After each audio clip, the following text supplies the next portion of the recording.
Hi, everyone, and welcome to Lurking for Legends, a live videocast where we talk with people from all walks of the publishing industry. I'm Christy Stratus, author of the historical suspense series, The Dark Victoriana Collection, and my awesome co-host is Richard H. Stevens, epic fantasy author of the series Soulforge Universe, Soulforge Saga, and a lot more. He's got a lot of works coming, really cool stuff. Lurking for Legends is a live interactive broadcast, and we encourage viewers to chime in with questions for our guests or simply make comments on whatever you hear in this show. So tonight we have Canadian contemporary fiction author Wanda Janaway. Welcome, Wanda. It's great to have you. Hi, thank you for having me. Welcome, Wanda. We're super excited to have you. So, why don't you start out by telling us a little bit about yourself? And we're, of course, going to delve into your book. But share a little bit about yourself first. I'm not sure what to say. How did you come to be an author? I think I've always written. I was always writing when I was younger and just writing all the time. And then, I just decided one day that, I was going to do this full time and try and make a living at it like most people do, but never quite get to that place yet. But, we're on our way. I was going to say, are you a full-time author? Because I would be super jealous. Are you? I'm not working right now, so this is what I'm doing, but I'm not writing as much as I possibly should. But I am writing full-time now. So. Well, that's very exciting. Congrats on that part. Cool. I think it's tough right now through what we're going through for even full-time authors to be writing as much as they should. I know I certainly aren't either, so I totally understand that. So tell us a little bit about your book, Wanda. It's a mirror image, and let us know a little bit of the history behind that and what brought that about. Like what started the process of you to write that book? It's a very hard-hitting, poignant book, and Caroline's read it and she absolutely loved it. So. Oh, that's nice to hear. Yeah. It was a tough one to write. I tried to focus. I wanted to write about things that would help other people, things that, we don't understand a lot about, and learning about those things helps us to understand and be more supportive to those around us that are suffering. So eating disorders was one of those topics that, hit home to me. And I think it's one of maybe the most misunderstood. And I wanted to write it from a perspective, Jennifer, she's not a teenager or a younger girl. She's 28 in the book, I believe. And she basically comes in, she's never really struggled with body image. Her whole family, they've always been, very just normal, I guess we would kind of say, for anybody that hasn't suffered. And basically just an unsolicited comment from a stranger and kind of made her kind of take everything that she thought was real and kind of turn it around. So her negative self-talk kind of took everything over for her. And she started to feel like, well, this person thought that I was fat. They mistook me for being pregnant. And if I look pregnant to that person, then I must be fatter, bigger than I seem to be. And so even though she wasn't, she was normal, average body weight, and it just took over for her. And that negative self-talk in her mind just kind of rattled round and around until she spiraled way down into, the pits of it. And it just kind of took over. And that's one thing, with eating disorders, with anorexia and bulimia, is it takes over your whole entire life. And there's not 1 second of the day that goes by that these people aren't affected by that disorder. And I was with the book, I tried to get to that point where, it's not just eat, but these people can't just eat. It's not that simple for them. And they have to overcome all of that voice that's constantly in the back of their mind telling them, or even in the forefront of their mind telling them, you're too fat, you can't eat, you've got to lose weight. Even when you're 80 pounds, you're still too big. They're so far gone into, the pit of it that they just don't understand. They don't see it. And I think that was one point that I was trying to, bring to the forefront with this novel, is that it's not just that simple, to just eat. It's not. It goes so much deeper than that. And everything is, it takes over your life. And that's, so yeah, it was a very difficult book to write. There were a lot of tears writing it.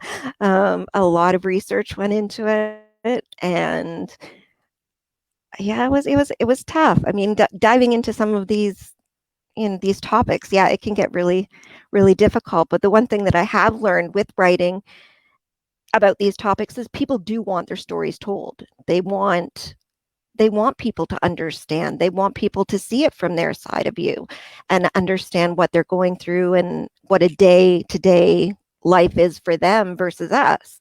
When somebody says, hey, you want to go out for lunch? It's pretty simple. Oh, sure, yeah, let's go, or let's go grab a coffee, or let's go do this. But people that suffer with eating disorders, that to them is like saying, let's go jump out of an airplane without a parachute. It takes over everything. And, people do want their stories told. They want people to understand. And I think by telling these stories, we can, maybe bring people to understand better and relate a little bit more, or try to. So I don't know. I'm babbling. Sorry. No, that's it's so true. And, I was actually just having a conversation earlier today about how delicate body image is, especially for women. I think, it can be for men as well. There are certainly men who suffer from EDs as well. Just jump in here for 1 second. I think it's misunderstood. And, I was just out clothes shopping with my wife today, and I was just marveling at all the fancy stuff that you guys get to wear, and we just get to wear a t-shirt with a saying on it and shorts. But definitely, I think men just kind of underplay it. But our body image is, maybe society doesn't dwell on as much as it does on the women. It have to be, skinny and perfect. But I think men do suffer from it as well. We just, because we're men, we don't bring it out in the open. But it's definitely, I think it's male and female, probably female for sure. It's just because the way society. It's definitely more sided to females, but it is, eating disorders in male is definitely on the rise. Approximately now about 25 to 30% of men of the eating disorders society is men now, and that's on the rise. Why? I'm not sure. I don't know, but it is definitely there. So, globally in Canada, we have about 1 million people every year that are suffering with eating disorders, and internationally, globally, it's 70 million, which is absolutely mind-boggling numbers. And out of that 70 million, basically, if you think about every 13 minutes, somebody dies from complications from an eating disorder, which is crazy, to have, 5-6 people every hour dying because, they think that they're too fat is absolutely just it's sad.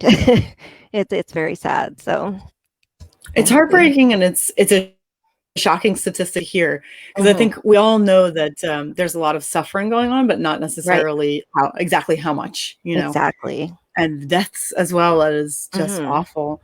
I used to follow someone on Instagram for a while, and she had an eating disorder, and that's what her account was dedicated to, actually dealing with her eating disorder. And she had been hospitalized. It had gotten so bad.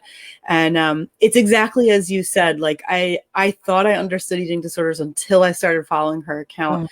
And she was saying how it was so hard for her to even eat like 2 pieces of banana. Exactly. They're just trying to get some food that's going to do her body some good in there, and she's like struggling to eat a couple of pieces of something. Exactly. Yeah, it's like a grape. It's like got 2-3 calories in one grape. And celery, it's like these certain foods. It takes, we burn more calories trying to digest these foods in our body than we do actually getting anything from them. But for people that suffer seriously from eating disorders, that's, again, it's like jumping out of a plane. It's crazy. It's not crazy, but for us, we think it's crazy, but for them, that's their reality. One of the comments that I received from somebody that bought my book and read it, she contacted me, and she said thank you, because her daughter had been struggling for years with an eating disorder, and she used to just get obviously really upset because those people around you they want you to get better. They're helpless. They don't know how to help you. And she said she used to stand outside the bathroom door, listening to her daughter be sick, listening to her, crying, and didn't know what to do. But it was like bang on the door and say, get out, I'm going to come in and get you. You can't do this. Stop doing it, And she said after reading the book, she said, I think I finally understood a little bit. And now I can stand outside that door and silently cry my tears. And when she comes out, I can just give her a hug and say, it's okay. We're going to get through this. Like, she understood a little bit more about that. And I think that was one of the most touching letters that I ever received. But yeah, I've had some people say that, they've started to read the book and couldn't finish it because it was triggering. It was difficult for them to read. And I had one lady tell me that she couldn't even finish it, that she'd never suffered with an eating disorder, didn't know anybody that suffered with an eating disorder, but it was so intense that the thoughts that Jennifer, the protagonist, was having in the book started to infiltrate into her own life. So when she'd look into the mirror and see things, she'd be like, oh my gosh, I just had that sundae and I had a hamburger and I had this and I had that. And oh my gosh, like, man, this girl, she was like, 89 pounds and she's eating, a slice of a slice of a slice of a slice of an apple. And that's too much. And I just ate all this. Oh my gosh. Like, she said that it was too much. She couldn't, because she was falling into that spiral of that negative self-talk and what was going on in her own mind, that she couldn't escape it. So she enjoyed the book. She thought it was well written and it was good, but it was just too intense for her where she was in her life. And maybe at one time she'll pick it up, that she never gave it away or anything, that she's hoping she'll be able to pick it up. But it's hard. And I know even writing it, there were times where, I was going, oh my gosh, like this is hard. Can you imagine feeling like this every day and being in this position? It was just overwhelming. And just to be there, it's horrible. Yeah, can't imagine. Mm-hmm. Which, to me says that you are accomplishing your goal of telling a story that is so real and accurate. It's hard. That, people who don't understand it can grasp it better, and people who do understand it. Is your goal, like toward the end of the book, to show how to recover, or like, I don't want you to have to give any you'll have to read it to find out. Okay. She does survive, I'll tell you that. Okay. But she does go through an awful difficult time. Let's see, what can I tell you? She's still in recovery at the end of the book. Let's just say that she is not fully recovered at that point.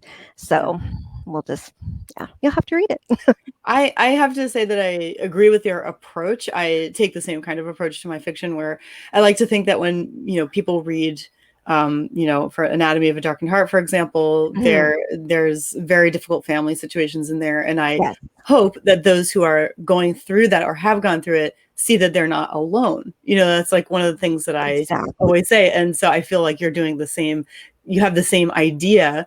And I think that that's really good because, this isn't like the same, but growing up, like this was years ago, but growing up, young adult books at the time really didn't reflect real life at all. And it really left, at least me, feeling totally, kind of like alone in terms of, I would read these books and just, and just sort of be like, am I the only one who has these feelings? And that was just general feelings. Yeah. Exactly. So like, I have a lot of respect for the way that you've gone about this. And I think it would be very helpful, to help people not feel alone. I think that eating disorders are becoming more apparent in today's society than, say, 20, 30, 40 years ago. I think it was Stephen Levenkron, I believe, wrote The Best Little Girl in the World in 1968. And that was kind of a groundbreaking book for eating disorders and awareness actually coming into view. And then, with Karen Carpenter's death as well, that really brought things out in 1983 to the forefront. People were like, wow, this superstar is, died from anorexia. Like, how is that possible? You can't die from that. And I think that really opened things up. And now there are quite a few books out there. People writing about a lot of memoirs. It's very difficult topic. I talked to a lot of people, interviewed a lot of people. Like I said, they want their stories told. They're willing to talk to you. The book that I have coming out this fall is going to be called, I don't have a release date yet, but it's going to be called The Girl You Did Not See. And actually it came about, I get so involved with my characters. I mean, they just become, so close to me. I think most authors feel that way. I know from your writing, Christy, I can tell that as well, that they're like your friends, right? And I just couldn't let Jennifer's story go completely, so I held on. And at the end of the book, throughout the whole book, her sister's getting married, and at the end of the book, her sister does get married. So The Girl You Did Not See is kind of carried on from it. It's completely separate, but it has Jennifer will be in it as well because it's her sister. And so this is kind of Stephanie's story, her sister's story, kind of taking 5 years after. So when you close Mirror Image, you can open up The Girl You Did Not See 5 years later and kind of carry on a little bit, but it's more focused on her sister Stephanie's story this time instead of Jennifer. And again, another difficult topic. It deals with domestic violence. So that was another tough one. So, and again, a lot of people want their stories told. So it was just a story that wanted to be told, and I just loved my characters. So I just kind of carried them on and brought them to life again. So, but yeah, it's another tough one. But those are very hard-hitting subjects. What inspired you to write them? Were you personally affected by those? You don't have to let me know these things, but is this what all of a sudden got you writing Mirror Image? I think just wanting these stories to be told, just seeing the pain that people are suffering and wanting to understand myself, what is going through the minds of people, that are you're in a situation like this, or you're in, with The Girl You Did Not See, you're stuck in a relationship, with domestic violence every day. Why don't you just leave? We think these things, just get out, just pack your suitcase and go.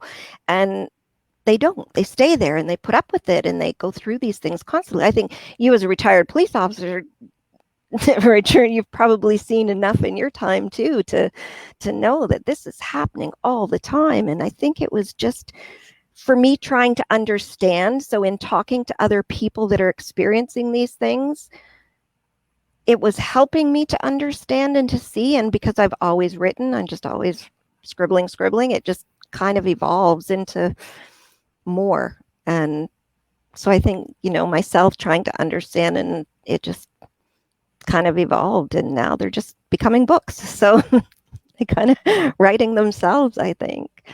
So, yeah. Is this another one where you did interviews as well? Oh, yeah, a lot. Yeah. A lot of people. I've been to some support groups, and it's amazing. I won't give any names or use real names or anything, but some of the things that happen in the book, yes, they come from, versions of other people's stories, things that I've been told and things. And it's just heartbreaking. Again, a lot of tears writing this book, and very hard hitting. And I think it's going to be, I have a good feeling about this one. I think I'm a little nervous about it because of the topic and everything. It's so on board right now, but there's some twists and turns in there that I don't think you're going to see coming as you're reading it. And I'm really interested and anxious, excited to see what the reviews are on this one coming out. So, and I don't have a release date yet, but it will be before Christmas. So we're hoping for October. And if it's not October, it will be November, but it should be the end of October. So hopefully. That's great. That's exciting. So then this, is this also contemporary fiction, or is it, okay, it's contemporary fiction. It's completely, it's contemporary, complete fiction. So it's all coming from my mind, but bits and pieces gathered from everywhere, from people that I've spoken to, groups that I've been to, and, again, research. And it's tough. And, we talk about statistics and stuff, and it's like, Well, when it comes to domestic violence, it's that every 32 seconds, somebody dies at the hands of domestic violence. Every 32 seconds. That's, it's crazy. It's mind-boggling. It just, yeah, when you start looking into the details and talking to people and seeing, and you just go, why don't you just leave? Well, it's not always that simple. And, and these are just the stories that we know of. This isn't all the ones that we don't hear about or that people keep quiet. These are hardcore statistics we know. So I can imagine what goes on behind the scenes. Sometimes when I'm out for walks and stuff, I look at houses and I think, I wonder what really goes on behind those doors. That family looks so perfect from the outside. Their grass is green, it's cut nice, it's full of kids' toys outside. It's, they just perfect little family, right? Well dressed, they go to church every week, they do this, and we judge them and go, wow, wouldn't it be nice to live in their home?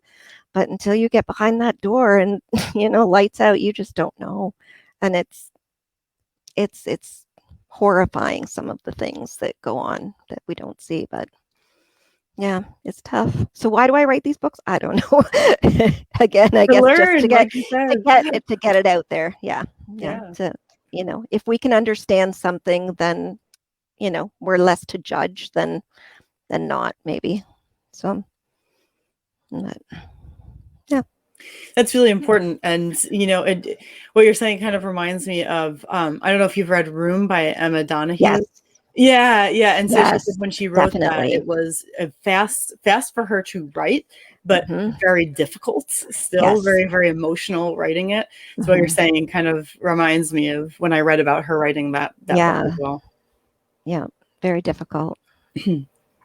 So here, this is a very maybe too specific question, but just for those writers who they're looking to maybe do some research and interview people, how do you go about something like that on such a delicate topic, asking to speak to somebody about that? I think your mental health society in your area, talk to them, and the counselors and stuff there, they will let you know if there's anybody that they're dealing with or seeing that, would be open to talking.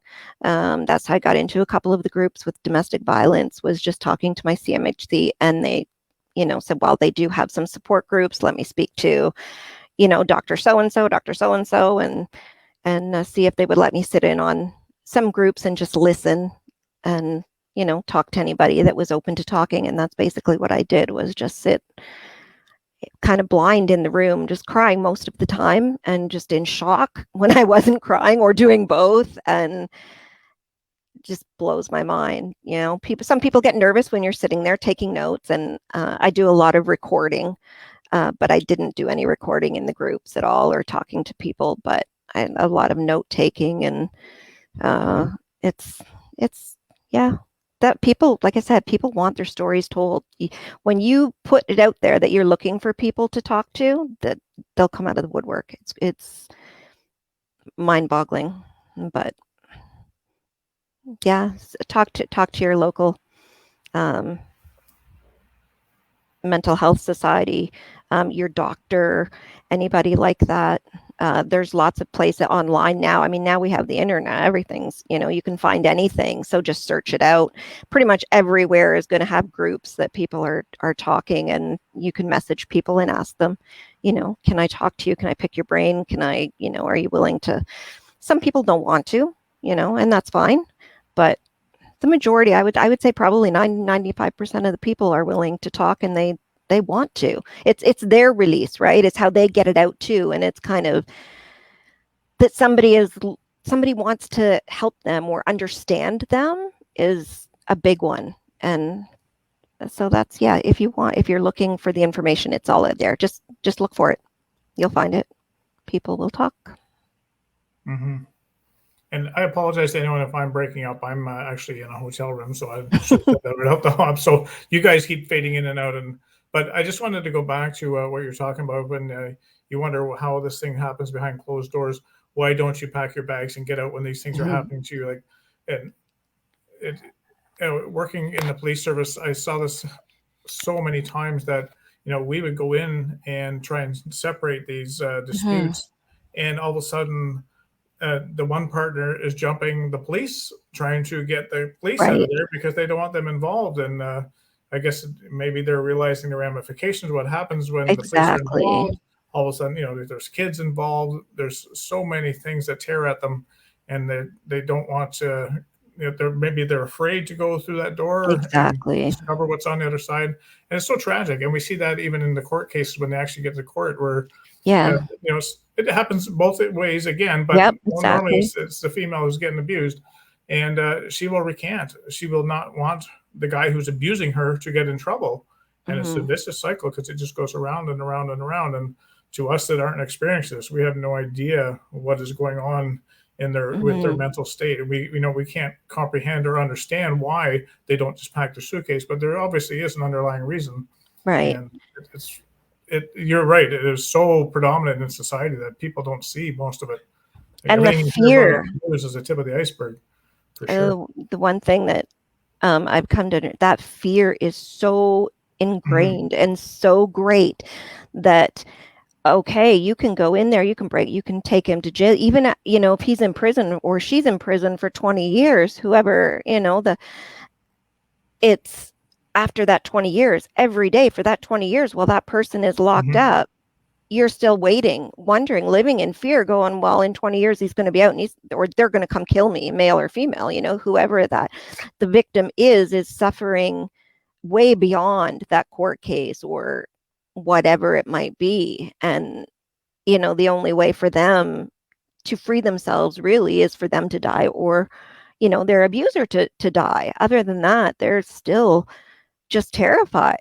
And I think fear is fear is one of the biggest things that keeps us from doing anything in life, right? But when it becomes something like that, then I'd rather live knowing where I am now than venturing off to somewhere that might be even more scary. At least right now in this situation, I know, these people, we know what it is, right? We know what we're dealing with. We might get beaten up. We might end up in hospital. We might this, we might that, but at least they know what it is that they're going to be dealing with. If, they do just pack their suitcase and run away, they don't really know what's on the other side of that door. Right. So it's sad. Well, it's very scary. It's really sad. It almost throws the saying better the enemy right out the window because that's obviously not the case when it comes to something like this. But it's for sure, fear is definitely the driving factor. And it's all I think consuming. so too. It is all consuming. Oh, definitely. Yeah.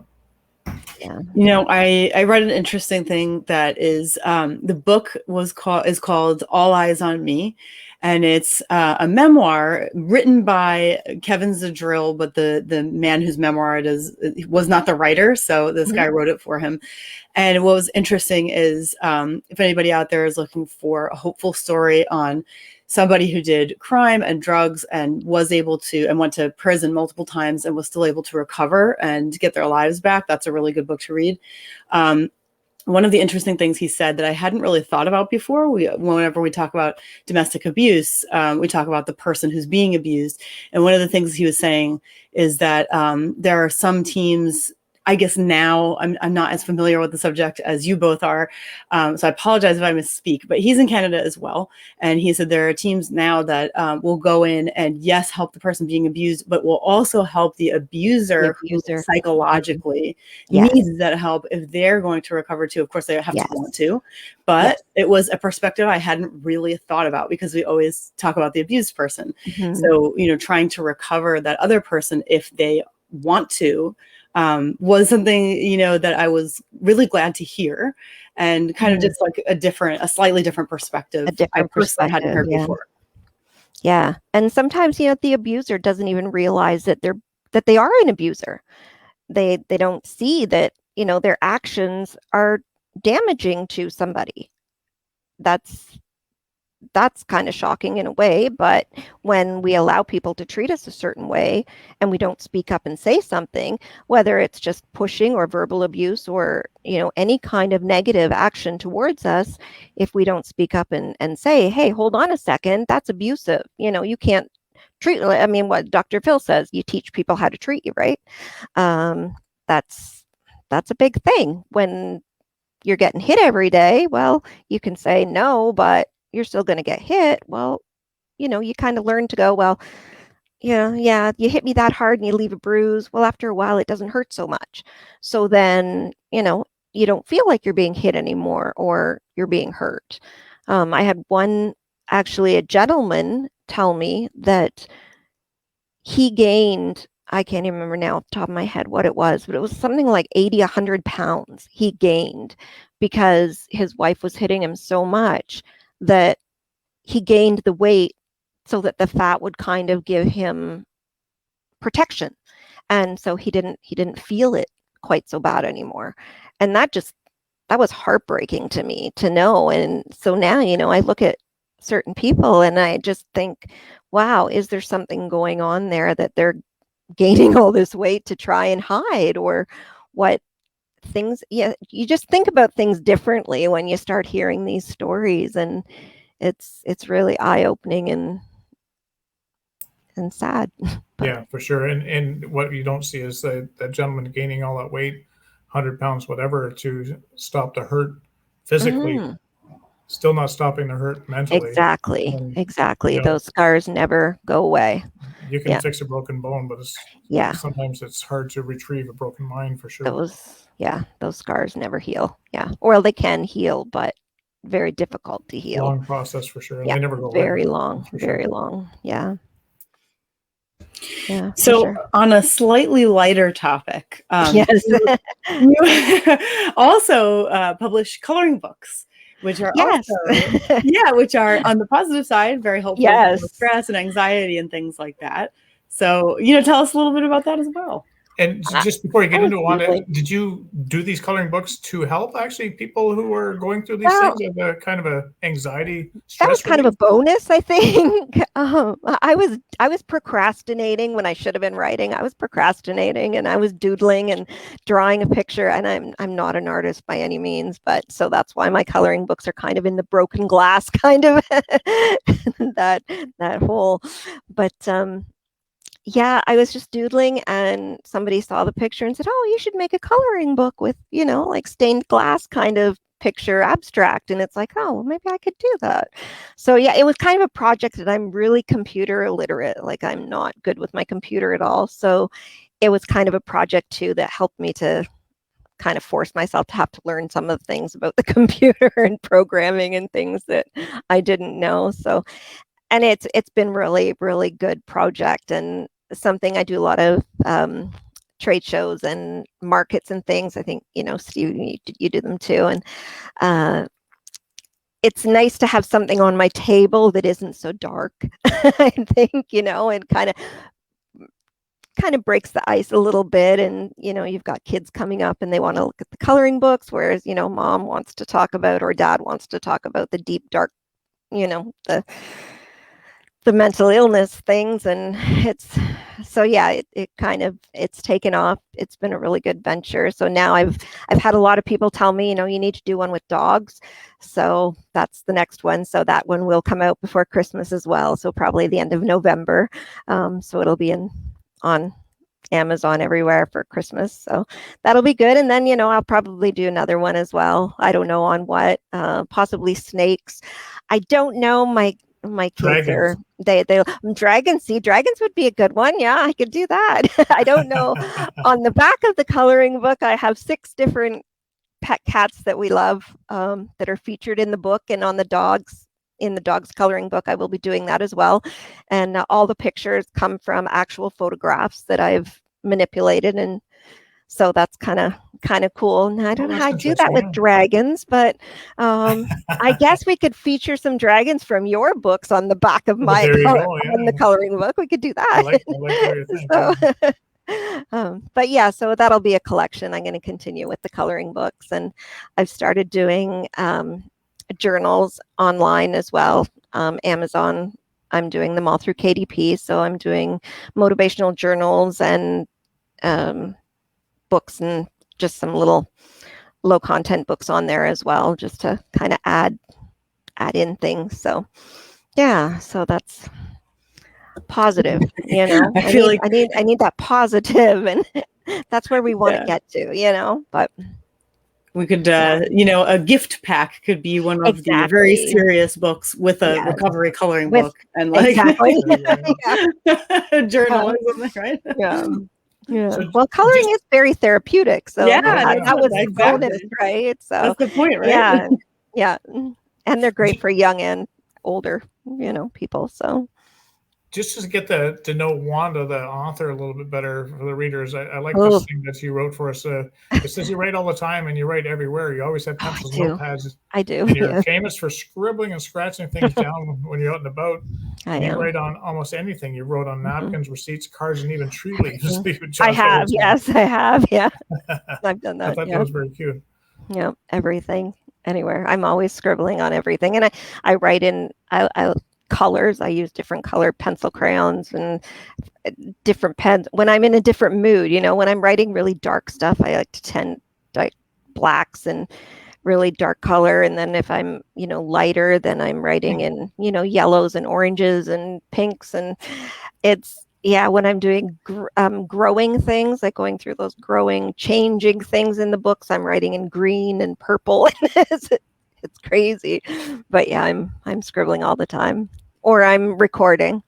I have I don't like my recorder on my phone, but I have a digital recorder that I use. And in the car when I'm driving, I'm either screaming, singing to the radio, or I'm recording, and then I'll go and type it later and transcribe everything, which is kind of like a first edit for me, which is kind of nice because as I'm typing it out, then I can change things and kind of edit a little bit on the first draft there. So I can learn something from constantly. That, because even today I thought about something that I need to put my books from before, and then when I got to the hotel room and sat down, I was thinking about it. I can't remember what it was. I don't know what it was, right? Yeah, exactly. When I'm thinking about it at the time, I figured, no way I'm going to forget that. Like it's pretty important, and now I have no idea. Grab your phone and record it. Yeah, because it's easy to record, right? So, but just playing it back, I don't like the phone. But for recording on a quick moment, if I don't have my recorder, then it's the phone will work. So it can be so convenient. So convenient. Yeah. And you also have an Etsy store, don't you? Oh yeah, I do. Yeah. Yeah. I have an Etsy store. I have my books on there. And I do bookmarks as well. I do jeweled bookmarks that I sell on there as well. So and I have 4 main ones that I do. My Empowering Women's Empowerment is all the bookmarks have little medallions on them with sayings. So the one is you may have heard of it. What is it? The right pair of shoes, woman can rule the world kind of thing.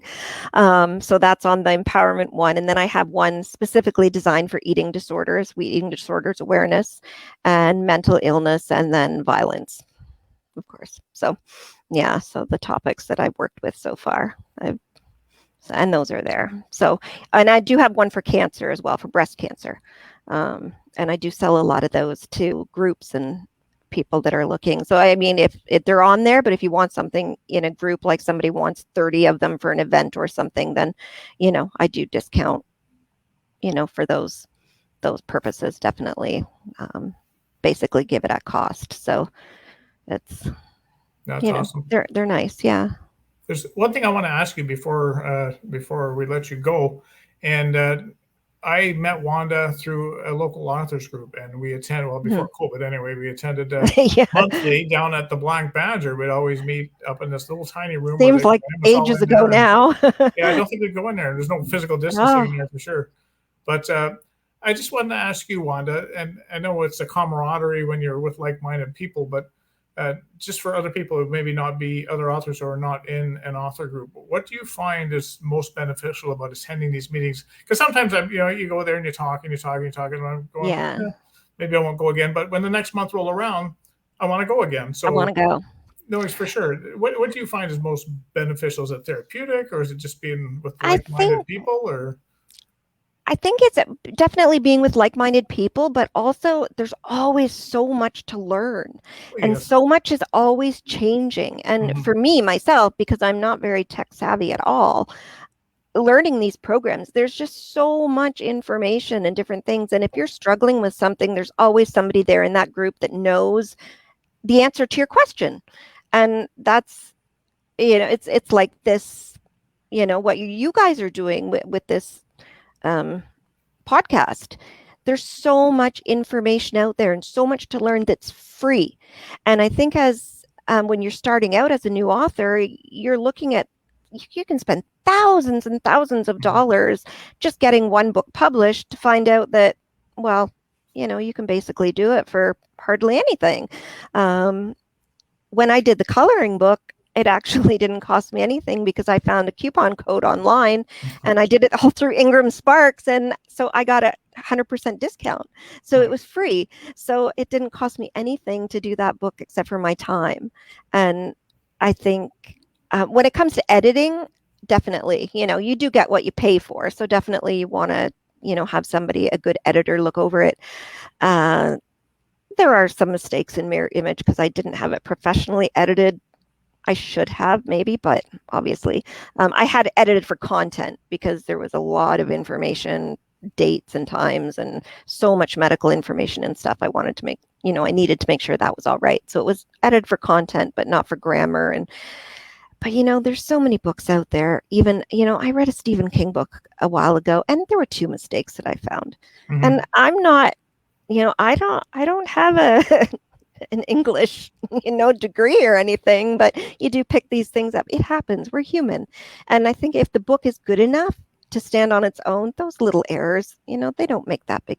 They're not that big of a deal. I mean, obviously we want them to be perfect, but who's perfect? No, we're not perfect. Mm-hmm. So I think, the camaraderie is one, but I think it's just that free information, that learning from other people.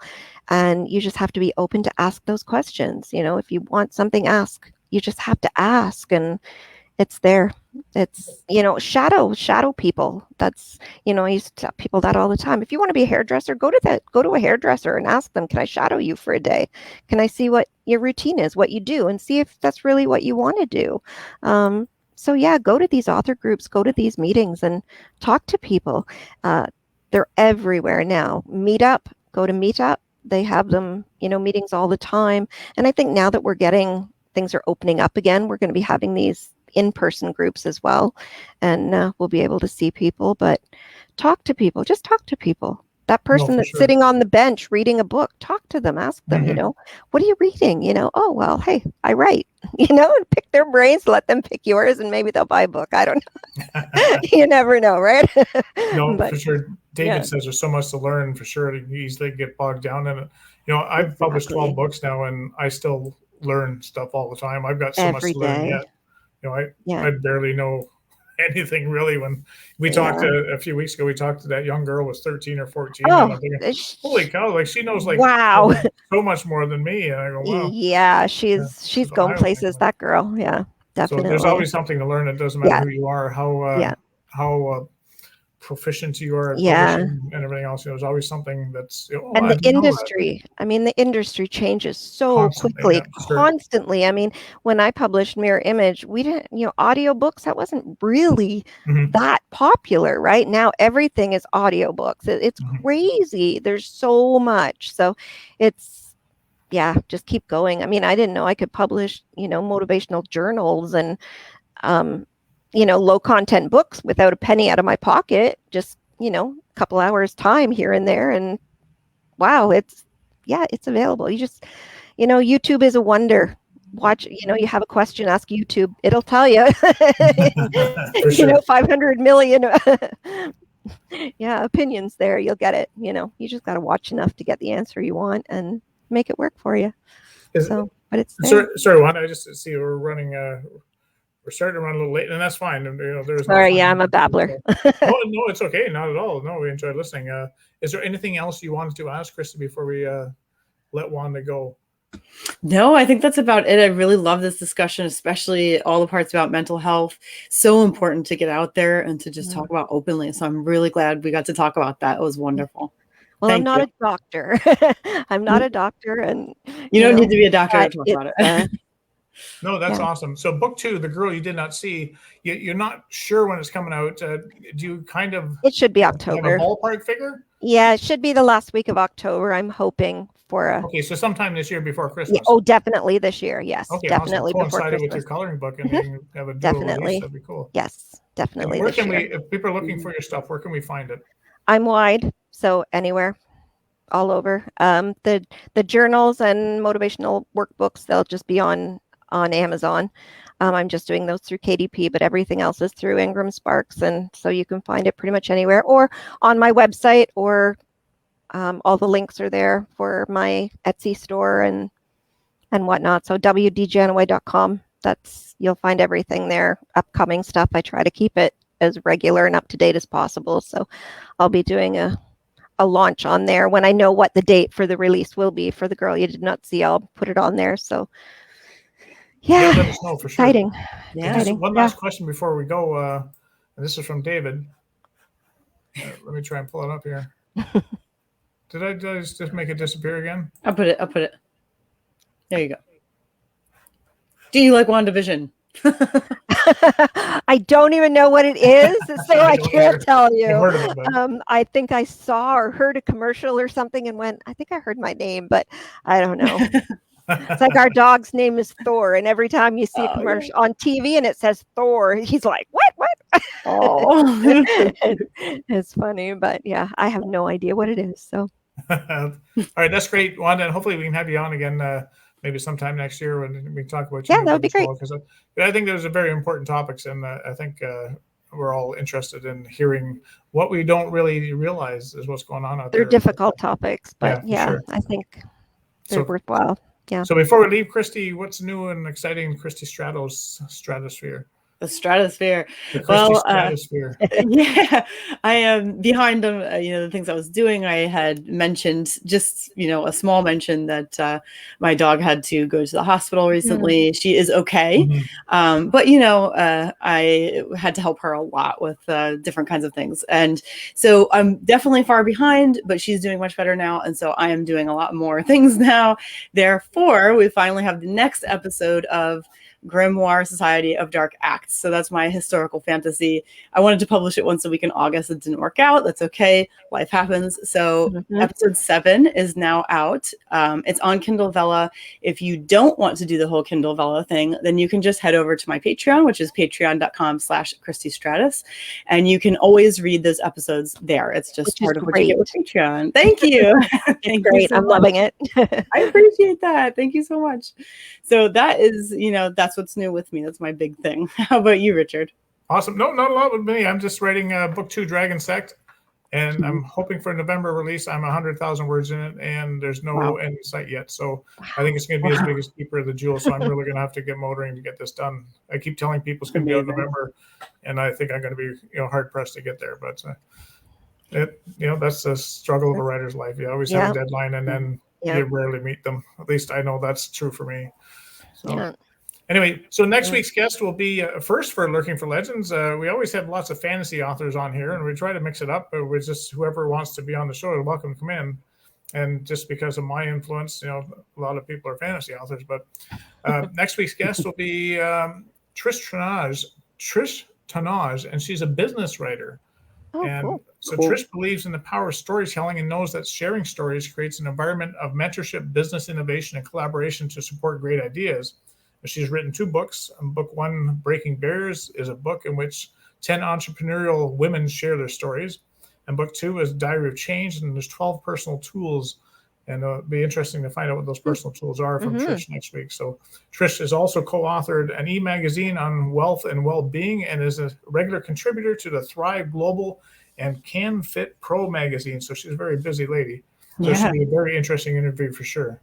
So we look forward to that. And again, thank you from Christy, myself, Wanda, thank you for being here today. We really enjoyed talking to you. We were looking forward to it.